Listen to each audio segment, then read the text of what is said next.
Hi hello ನಮಸ್ಕಾರ. ನೀವು ನೋಡ್ತಿದ್ದಾರೆ ನ್ಯೂಸ್ 18 ಡಿಜಿಟಲ್. ನಾನು ಕೃಷ್ಣ ಗೇರಳ್ಳಿ.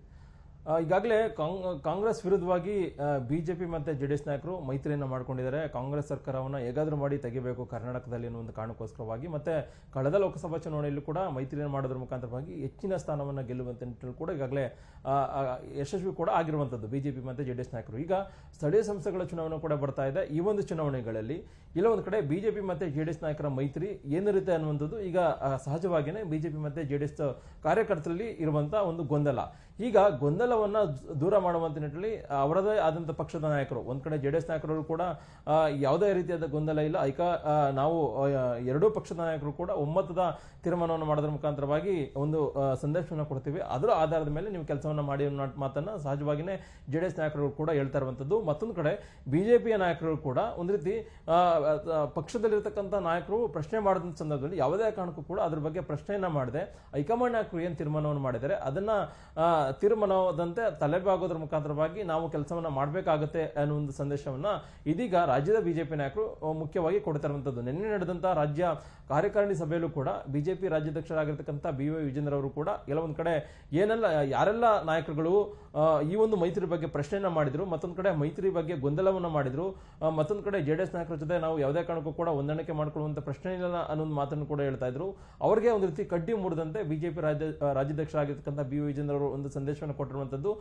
ಮುಖ್ಯವಾಗಿ ಮೈತ್ರಿ ವಿಚಾರವಾಗಿ ಯಾರು ಕೂಡ ಮಾತಾಡಬಾರದು, ಅಂದ್ರೆ ಸಾರ್ವಜನಿಕವಾಗಿ ಯಾರು ಕೂಡ ಮಾತಾಡೋದ್ರ ಮುಖಾಂತರವಾಗಿ ಡ್ಯಾಮೇಜ್ ಆಗುವಂತ ಕೂಡ ನಡೆಯನ್ನು ತೋರಬಾರದು. ಮುಖ್ಯವಾಗಿ ಏನೇ ಇದ್ರು ಕೂಡ ಅಂದ್ರೆ ಮೈತ್ರಿ ವಿಚಾರ ತೀರ್ಮಾನ ಆಗಿರುವಂತದ್ದು ಹೈಕಮಾಂಡ್ ಮಟ್ಟದ ನಾಯಕರು ಅವರೇ ಈಗ ಮನಸ್ಸನ್ನ ಮಾಡಿರ್ತಕ್ಕಂಥ ಸಂದರ್ಭದಲ್ಲಿ ನಾವೇನು ಪ್ರಶ್ನೆಯನ್ನ ಮಾಡಕ್ಕಾಗತ್ತೆ. ಮುಖ್ಯವಾಗಿ ಹೈಕಮಾಂಡ್ ನಾಯಕರ ತೀರ್ಮಾನದಂತೆ ನಾವು ನಡಿಬೇಕು ಅನ್ನೋ ಒಂದು ಸಂದೇಶವನ್ನು ಕೊಡೋದ್ರ ಮುಖಾಂತರವಾಗಿ ಅವರ ಏನ್ ನಿಯಮವನ್ನ ಅವರು ಏನ್ ಹೇಳ್ತಾರೆ ಅದರ ಆದೇಶದಂತೆ ನಾವು ಪಾಲನೆಯನ್ನ ಮಾಡಬೇಕಾಗತ್ತೆ. ಯಾವುದೇ ಕಾರಣಕ್ಕೂ ಕೂಡ ಮೈತ್ರಿ ವಿಚಾರವಾಗಿ ಯಾರು ಕೂಡ ಪ್ರಶ್ನೆಯನ್ನ ಮಾಡಬಾರದು, ಮತ್ತೆ ಗೊಂದಲವನ್ನು ಕೂಡ ನಿರ್ಮಾಣವನ್ನು ಮಾಡಬಾರದು. ಆ ಮುಖಾಂತರವಾಗಿ ಬಿಜೆಪಿ ಮತ್ತೆ ಜೆಡಿಎಸ್ ನಾಯಕರು ಒಗ್ಗಟ್ಟಿಗೆ ಹೋಗೋದ್ರ ಮುಖಾಂತರವಾಗಿ ಕೆಲವೊಂದು ಕಡೆ ಸ್ಥಳೀಯ ಸಂಸ್ಥೆಗಳ ಚುನಾವಣೆಯನ್ನು ಕೂಡ ಗೆಲ್ಲುವಂತ ನಿಟ್ಟಿನಲ್ಲಿ ಮುಖ್ಯವಾಗಿ ಕೆಲಸವನ್ನ ಮಾಡಬೇಕು ಅನ್ನೋ ಒಂದು ಸಂದೇಶವನ್ನ ಬಿಜೆಪಿ ರಾಜ್ಯಾಧ್ಯಕ್ಷರಾಗಿರ್ತಕ್ಕಂಥ BY ವಿಜೇಂದ್ರ ಅವರು ಕೂಡ ಕೊಟ್ಟಿರುವಂತದ್ದು. ಮತ್ತೊಂದು ಕಡೆ ರಾಜ್ಯ ಕೋರ್ ಕಮಿಟಿ ಸಭೆಯಲ್ಲೂ ಕೂಡ ಈ ಒಂದು ವಿಚಾರ ಪ್ರಸ್ತಾಪ ಆದಂತ ಸಂದರ್ಭದಲ್ಲಿ ರಾಜ್ಯ ಬಿಜೆಪಿ ಉಸ್ತುವಾರಿಯಾಗಿರ್ತಕ್ಕಂಥ ರಾಧಾ ಮೋಹನ್ ದಾಸ್ ಅಗರ್ವಾಲ್ ಅವರು ಕೂಡ ಮುಖ್ಯವಾಗಿ ಈ ಒಂದು ಮಾತನ್ನು ಕೂಡ ಹೇಳಿರುವಂತದ್ದು. ಮುಖ್ಯವಾಗಿ ಯಾರು ಕೂಡ ಮೈತ್ರಿ ವಿಚಾರವಾಗಿ ಮಾತಾಡೋದ್ರ ಮುಖಾಂತರವಾಗಿ ಒಂದು ರೀತಿ ಗೊಂದಲ ನಿರ್ಮಾಣ ಮಾಡುವಂಥದ್ದು ಸರಿಯಲ್ಲ. ಎಲ್ಲರೂ ಕೂಡ ಹೈಕಮಾಂಡ್ ನಾಯಕರು ಏನ್ ತೀರ್ಮಾನವನ್ನು ಮಾಡಿದ್ದಾರೆ ಅದ್ರ ತಕ್ಕಂತೆ ಎಲ್ಲರೂ ಕೂಡ ಕೆಲಸವನ್ನ ಮಾಡಬೇಕು ಅನ್ನೋ ಒಂದು ಸಂದೇಶವನ್ನ ಈಗಾಗಲೇ ಮುಖ್ಯವಾಗಿ ರಾಜ್ಯ ಬಿಜೆಪಿ ಉಸ್ತುವಾರಿಯಾಗಿರತಕ್ಕಂಥ ರಾಧಾ ಮೋಹನ್ ದಾಸ್ ಅಗರ್ವಾಲ್ ಅವರು ಇದೀಗ ರಾಜ್ಯ ನಾಯಕರಿಗೆ ಕೊಟ್ಟಿರುವಂತದ್ದು. ಈಗ ರಾಜ್ಯ ನಾಯಕರು ಕೂಡ ಅದೇ ರೀತಿಯಾಗಿ ಕೆಲಸವನ್ನ ಮಾಡುವಂತ ನಿಟ್ಟಿನಲ್ಲಿ ಕೂಡ ಈಗಾಗಲೇ ಮುಂದಾಗಿರುವಂತದ್ದು. ಒಂದ್ ಕಡೆಗೆ ಜೆಡಿಎಸ್ ನಾಯಕರು ಅಂದ್ರೆ ಈಗಾಗಲೇ ಸಹಜವಾಗಿಯೇ ಸ್ಥಳೀಯ ಸಂಸ್ಥೆಗಳ ಚುನಾವಣೆ ಅಂತಂದ್ರೆ ಅದು ಕಾರ್ಯಕರ್ತರ ಚುನಾವಣೆ. ಕಾರ್ಯಕರ್ತರು ಯಾವುದೇ ಕಾರಣಕ್ಕೂ ಕೂಡ ಅಲ್ಲಿ ಸ್ಥಳೀಯ ಮಟ್ಟದಲ್ಲಿ ಒಂದು ರೀತಿ ಬಿಜೆಪಿ ಸ್ವತಂತ್ರವಾಗಿ ಸ್ಪರ್ಧೆ ಮಾಡಿದ್ರು ಕೂಡ ಅಲ್ಲಿ ಜೆಡಿಎಸ್ ನಾಯಕರು ಕೂಡ ಅಲ್ಲೂ ಕೂಡ ಗೆಲ್ಲಬೇಕು ಅನ್ನೋ ಒಂದು ಆಸೆ ಕೂಡ ಇರುತ್ತೆ. ಮತ್ತೊಂದು ಕಡೆ ಜೆಡಿಎಸ್ ಅವ್ರಿಗೂ ಕೂಡ ಅಲ್ಲಿ ಬಿಜೆಪಿ ಸ್ಟ್ರಾಂಗ್ ಆದಂತ ಸಂದರ್ಭದಲ್ಲಿ ನಾವು ಕೂಡ ಗೆಲ್ಲಬೇಕು ನಿಟ್ಟಿನಲ್ಲಿ ಅಂದ್ರೆ ಜೆಡಿಎಸ್ ದೊಡ್ಡ ಮಟ್ಟದಲ್ಲಿ ಅಲ್ಲಿ ಇದ್ದಂತ ಸಂದರ್ಭದಲ್ಲಿ ನಾವು ಕೂಡ ಸ್ಪರ್ಧೆಯನ್ನ ಮಾಡಬೇಕು, ಸ್ವತಂತ್ರವಾಗಿ ಸ್ಪರ್ಧೆ ಮಾಡಬೇಕು, ನಾವು ಕೂಡ ಗೆಲ್ಲಬೇಕು ನಿಟ್ಟಿನಲ್ಲಿ ಕೂಡ ಸಹಜವಾಗಿ ಆಸೆ ಮತ್ತೆ ಆಕಾಂಕ್ಷೆಗಳು ಕೂಡ ಇರ್ತವೆ. ಇಂತಹ ಸಂದರ್ಭದಲ್ಲಿ ಕಾರ್ಯಕರ್ತರ ಚುನಾವಣೆ ಆಗಿರತಕ್ಕಂಥ ಸಂದರ್ಭದಲ್ಲಿ ಸಹಜವಾಗಿಯೇ ಎಲ್ಲಿ ಯಾವ ಪಾರ್ಟಿ ಅಲ್ಲಿ ಸ್ಟ್ರಾಂಗ್ ಆಗಿದೆ ಅಂತ ಕಡೆ ಸಹಜವಾಗಿಯೇ ಅಲ್ಲಿ ಸಪರೇಟ್ ಅಂದ್ರೆ ಸ್ವತಂತ್ರವಾಗಿ ಸ್ಪರ್ಧೆ ಮಾಡುವಂಥದ್ದು. ಮತ್ತೊಂದು ಕಡೆ ಅಲ್ಲಿ ಎಲ್ಲಿ ವೀಕ್ ಆಗಿದೆ ಅಲ್ಲಿ ಎರಡು ಕಾಂಗ್ರೆಸ್ ಒಂದು ಕಡೆ ಸ್ಟ್ರಾಂಗ್ ಆಗಿದ್ರೆ ಬಿಜೆಪಿ ಮತ್ತೆ ಜೆಡಿಎಸ್ ಅಲ್ಲಿ ವೀಕ್ ಆಗಿದ್ರೆ ಅಲ್ಲಿ ಬಿಜೆಪಿ ಜೆಡಿಎಸ್ ನಾಯಕರು ಕೂಡ ಅಲ್ಲಿ ಎಲ್ಲಿ ಒಟ್ಟಿಗೆ ಸೇರೋದ್ರ ಮುಖಾಂತರವಾಗಿ ಅಲ್ಲಿ ಒಮ್ಮತದ ಅಭ್ಯರ್ಥಿಗಳನ್ನ ಕಣಕ್ಕಿಳಿಸೋದ್ರ ಮುಖಾಂತರವಾಗಿ ಕಾಂಗ್ರೆಸ್ ಅಭ್ಯರ್ಥಿಯನ್ನ ಸೋಲಿಸುವಂಥದ್ದು. ಹೀಗೆ ಒಂದಷ್ಟು ಕಾರ್ಯತಂತ್ರಗಳ ಮುಖಾಂತರವಾಗಿ ಚುನಾವಣೆಯನ್ನ ಎದುರಿಸುವಂತ ನಿಟ್ಟಿನಲ್ಲಿ ಈಗಾಗಲೇ ಬಿಜೆಪಿ ಮತ್ತೆ ಜೆಡಿಎಸ್ ನಾಯಕರು ಮುಂದಾಗಿರುವಂಥದ್ದು. ಹಾಗಾಗಿನೇ ಈಗ GBA ಚುನಾವಣೆ ಕೂಡ ಬರ್ತಾ ಇದೆ, ಮತ್ತೆ ಜಿಲ್ಲಾ ಪಂಚಾಯತಿ ಚುನಾವಣೆ, ಮತ್ತೆ ತಾಲೂಕ್ ಪಂಚಾಯತಿ ಚುನಾವಣೆ, ಮತ್ತೆ ಗ್ರಾಮ ಪಂಚಾಯತಿ ಚುನಾವಣೆ ಕೂಡ ಬರ್ತಾ ಇದೆ. ಇಂತಹ ಸಂದರ್ಭದಲ್ಲಿ ಈ ಒಂದು ಚುನಾವಣೆಗಳಲ್ಲಿ ಗೆಲ್ಲೋದ್ರ ಮುಖಾಂತರವಾಗಿ 2028ರ ವಿಧಾನಸಭಾ ಚುನಾವಣೆ ಅಷ್ಟರಲ್ಲಿ ಬಿಜೆಪಿ ಮತ್ತೆ ಜೆಡಿಎಸ್ ಅಂದ್ರೆ ಪಕ್ಷದ ಪರವಾದಂತಹ ಒಂದು ವಾತಾವರಣವನ್ನ ಆ ಭಾಗದಲ್ಲಿ ನಿರ್ಮಾಣ ಮಾಡುವಂತ ನಿಟ್ಟಿನಲ್ಲಿ ಬಿಜೆಪಿ ಮತ್ತೆ ಜೆಡಿಎಸ್ ನಾಯಕರು ಪಣವನ್ನ ತೊಟ್ಟಿರುವಂತದ್ದು. ಹಾಗಾಗಿನೇ ಇದೀಗ ಒಂದಷ್ಟು ಕಸರತ್ತನ್ನು ಕೂಡ ಮಾಡ್ತಾ ಇರುವಂತ ನಿಟ್ಟಿನಲ್ಲಿ ಕಾಂಗ್ರೆಸ್ ವಿರುದ್ಧವಾಗಿ ಒಂದಷ್ಟು ಹೋರಾಟಗಳನ್ನು ಮಾಡುವಂತದ್ದು, ಮತ್ತೆ ಕಾಂಗ್ರೆಸ್ ಅಭ್ಯರ್ಥಿಗಳನ್ನ ಸೋಲಿಸುವುದರ ಮುಖಾಂತರವಾಗಿ ಬಿಜೆಪಿ ಮತ್ತೆ ಜೆಡಿಎಸ್ ಅಭ್ಯರ್ಥಿಗಳನ್ನ ಗೆಲ್ಲಿಸುವ ನಿಟ್ಟಿನಲ್ಲಿ ಈಗಾಗಲೇ ಕಸರತ್ತನ್ನು ಕೂಡ ಮಾಡ್ತಾ ಇದ್ದಾರೆ.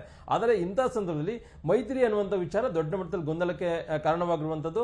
ಮತ್ತೊಂದು ಕಡೆ 2022ರ ವಿಧಾನಸಭಾ ಚುನಾವಣೆಯಲ್ಲಿ ಕೂಡ ಮುಖ್ಯಮಂತ್ರಿ ಯಾರಾಗ್ತಾರೆ ಬಿಜೆಪಿ ಮತ್ತೆ ಜೆಡಿಎಸ್ ನಾಯಕರಲ್ಲಿ ಅನ್ನೋ ಪ್ರಶ್ನೆ ಇದೀಗ ಉದ್ಭವ ಆಗಿರುವಂತದ್ದು. ಒಂದ್ ಕಡೆಗೆ ಜೆಡಿಎಸ್ ನಲ್ಲಿ ಮುಂದಿನ ಮುಖ್ಯಮಂತ್ರಿ HD ಕುಮಾರಸ್ವಾಮಿ ಅವರು ಅನ್ನೋ ಮಾತುಗಳು ದೊಡ್ಡ ಮಟ್ಟದಲ್ಲಿ ಕೂಗು ಕೂಡ ಕೇಳಿ ಬರೆದಿರುವಂತದ್ದು. ಜೆಡಿಎಸ್ ನಾಯಕರು ಕೂಡ ಸ್ವತಃ ಪದೇ ಈ ಒಂದು ಹೇಳಿಕೆಯನ್ನು ಕೂಡ ಕೊಡ್ತಾ ಇದ್ದಾರೆ. ಈ ಒಂದು ಹೇಳಿಕೆ ಕೊಟ್ಟಂತ ಸಂದರ್ಭ ಸಂದರ್ಭದಲ್ಲಿ ಸಹಜವಾಗಿಯೇ ತಮ್ಮ ಮಿತ್ರ ಪಕ್ಷವಾಗಿರ್ತಕ್ಕಂಥ ಬಿಜೆಪಿಲೂ ಕೂಡ ಅಸಮಾಧಾನ ಸ್ಫೋಟ ಆಗಿರುವಂತದ್ದು. ಯಾಕೆ ಮುಖ್ಯವಾಗಿ ಬಿಜೆಪಿಗೆ ಅಂದ್ರೆ ಬಿಜೆಪಿ ಜೊತೆ ಬಂದಿರುವಂತದ್ದು ಜೆಡಿಎಸ್ ನಾಯಕರು. ಬಿಜೆಪಿ ನಾಯಕರು ಏನ್ ಹೇಳ್ತಾರೆ ಅದ್ರ ತಕ್ಕಂತೆ ಅವ್ರು ನಡಿಬೇಕು. ಮತ್ತೆ ಕರ್ನಾಟಕದಲ್ಲಿ ಅತ್ಯಂತ ಬಲಿಷ್ಠವಾದಂತಹ ಪಕ್ಷ ಅಂತಂದ್ರೆ ಅದು ಬಿಜೆಪಿ ಅನ್ನುವಂಥದ್ದು, ಮತ್ತೊಂದ್ ಕಡೆ ರಾಷ್ಟ್ರೀಯ ಪಕ್ಷ ಕೂಡ. ಹೀಗಾಗಿ ನಮ್ ಜೊತೆ ಬಂದಂತ ಸಂದರ್ಭದಲ್ಲಿ ಮುಖ್ಯಮಂತ್ರಿ ಆಗುವಂತವರು ನಮ್ಮವರಾಗಿರ್ಬೇಕೇ ಹೊರತು ಯಾವುದೇ ಕಾರಣಕ್ಕೂ ಕೂಡ ಬೇರೆಯವರಿಗೆ ಬಿಟ್ಕೊಡುವಂತ ಪ್ರಶ್ನೆ ಇಲ್ಲ ಅನ್ನೋ ಮಾತನ್ನು ಕೂಡ ಈಗಾಗಲೇ ರಾಜ್ಯ ಬಿಜೆಪಿ ವಲಯದಲ್ಲೂ ಕೇಳಿ ಬರ್ತಿರುವಂತದ್ದು. ಯಾವಾಗ ಮೈತ್ರಿಯ ಗೊಂದಲ ದೊಡ್ಡ ಮಟ್ಟದಲ್ಲಿ ನಿರ್ಮಾಣ ಆಯಿತೋ ಸ್ಥಳೀಯ ಸಂಸ್ಥೆಗಳ ಚುನಾವಣೆಯಲ್ಲಿ ಒಂದ್ ಕಡೆ ದೇವೇಗೌಡರು ಕೂಡ ನಾವು ಸ್ವತಂತ್ರವಾಗಿ ಸ್ಪರ್ಧೆಯನ್ನು ಮಾಡ್ತೀವಿ, ಯಾವುದೇ ಕಾರಣಕ್ಕೂ ಕೂಡ ಬಿಜೆಪಿ ಜೊತೆಗೆ ಹೊಂದಾಣಿಕೆ ಮಾಡಿಕೊಳ್ಳುವಂತ ಪ್ರಶ್ನೆ ಇಲ್ಲ ನಾನು ಮಾತನ್ನು ಕೂಡ ಹೇಳಿದ್ರು. ಮತ್ತೊಂದು ಕಡೆ ಇವರಿಗೆ ಕೌಂಟರ್ ಕೊಡುವಂತ ನಿಟ್ಟಿನಲ್ಲಿ ಬಿಜೆಪಿ ರಾಜ್ಯಾಧ್ಯಕ್ಷ ಆಗಿರ್ತಕ್ಕಂಥ ಬಿ.ವಿ. ವಿಜೇಂದ್ರ ಅವರು ಕೂಡ ಮಾತಾಡಿದ್ರು. ಮುಖ್ಯವಾಗಿ ನಾವು ಕೂಡ ಸ್ವಂತ ಬಲದಲ್ಲಿ ನಾವು ಈ ಒಂದು ಸ್ಥಳೀಯ ಸಂಸ್ಥೆಗಳ ಚುನಾವಣೆಯನ್ನ ಎದುರಿಸ್ತೇವೆ, ಮತ್ತೆ 2022ರ ಚುನಾವಣೆಗಳು ಕೂಡ ಸ್ವತಂತ್ರವಾಗಿ ಅಧಿಕಾರಕ್ಕೆ ಬರ್ತೇವೆ ಅನ್ನೋ ಮಾತನ್ನು ಕೂಡ ಹೇಳಿದ್ರು. ಅಂತ ಸಂದರ್ಭದಲ್ಲಿ ಎರಡು ನಾಯಕರ ಮಾತಿನಿಂದಾಗಿ ಒಂದು ರೀತಿ ಪಕ್ಷದಲ್ಲಿ ಎರಡು ಪಕ್ಷಗಳು ಕೂಡ ಗೊಂದಲ ಇತ್ತು. ಮತ್ತೊಂದು ಕಡೆ ಕುಮಾರಸ್ವಾಮಿ ಅವರು ಕೂಡ ಇದ್ರ ಬಗ್ಗೆ ಮಾತಾಡಿದ್ರು. ಏನೇ ಇದ್ರು ಕೂಡ ಹೈಕಮಾಂಡ್ ನಾಯಕರು ತೀರ್ಮಾನವನ್ನು ಮಾಡ್ತಾರೆ ಅನ್ನುತ್ತದೆ. ಅದಾದ ನಂತರವಾಗಿ ರಾಜ್ಯ ಬಿಜೆಪಿಯಲ್ಲೂ ಕೂಡ ಒಂದಷ್ಟು ಜನ ನಾಯಕರು ಕೂಡ ಈ ಒಂದು ವಿಚಾರವಾಗಿ ಹೇಳೋದ್ರ ಮುಖಾಂತರವಾಗಿ ಗೊಂದಲ ನಿರ್ಮಾಣ ಮಾಡುವಂತ ಕೂಡ ಮುಂದಾದ್ರು.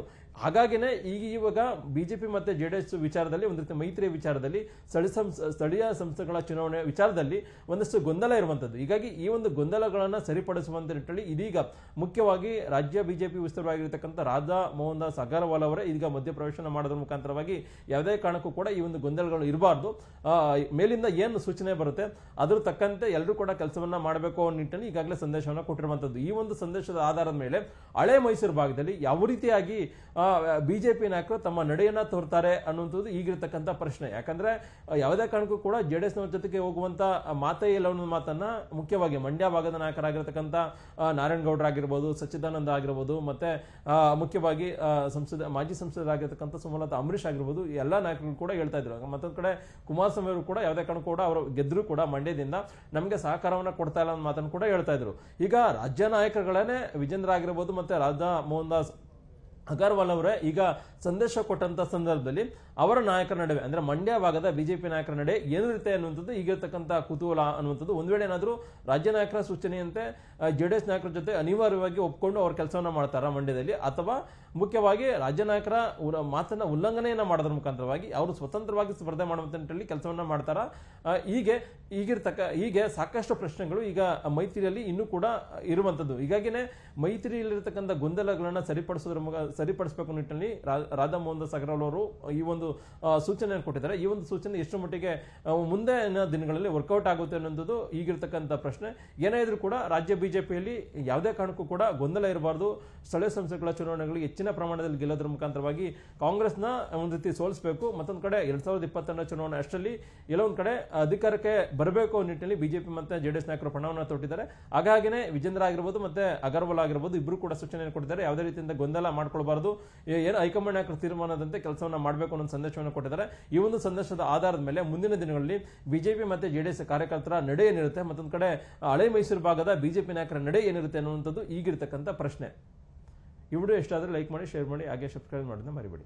ನಿರ್ಭೀತ, ನಿಷ್ಪಕ್ಷಪಾತ, ವಿಶ್ವಾಸಾರ್ಹ ಸುದ್ದಿಗಳಿಗೆ ಮತ್ತೊಂದು ಹೆಸರಾಗಿರೋ ನ್ಯೂಸ್ 18 ಕನ್ನಡ ಈಗ ಆಪ್ನಲ್ಲೂ ಲಭ್ಯ ಇದೆ. ದಯವಿಟ್ಟು ಇಲ್ಲಿರೋ QR ಕೋಡ್ ಅನ್ನ ಸ್ಕ್ಯಾನ್ ಮಾಡಿಕೊಂಡು ಆಪ್ ಡೌನ್ಲೋಡ್ ಮಾಡೋದಕ್ಕೆ ಮರಿಬೇಡಿ. ನಿಮ್ಮ ಬೆಂಬಲ ಹೀಗೆ ಸದಾ ನಮ್ಮೊಂದಿಗಿರಲಿ. ಧನ್ಯವಾದ.